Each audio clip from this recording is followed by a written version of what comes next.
Vegetable momos చేసుకునే దానికి ఆలు, క్యారెట్, బీన్స్, గోబీ ఉడికించుకున్నానండి. మూకుడులో నూనె వేడి పెట్టుకొని అన్ని వెజిటేబుల్స్ ఉడికినాయండి, వేసుకున్నాం. అండ్ పైన ఉప్పు, కారం, ధనియా పౌడర్, కొద్దిగా గరం మసాలా, కొద్దిగా చాట్ మసాలా కూడా అండి. వెజిటేబుల్ కర్రీ రెడీ అయిపోయిందండి. దీంట్లో 2 in 1 ఐటమ్ చేసుకోవచ్చు. ఒకటి మోమోస్ చేసుకోవచ్చు, ఇంకోటి వెజ్ లాలీపాప్ చేసుకోవచ్చు అండి.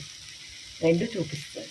మైదా పిండిని తీసుకొని పూరి పిండి కన్నా కొద్దిగా గట్టిగా కలిపి పెట్టుకోవాలండి. ఇలా చిన్నగా పూరిలా ఒత్తుకోవాలండి. ఇలా స్టఫ్ చేసుకోవాలండి. ఇలా తిప్పుతూనే ఉండాలండి. అన్నిటిని ఇలా రెడీ అవుతుందండి. ఇలా నీళ్లు మరుగుతున్నాయండి.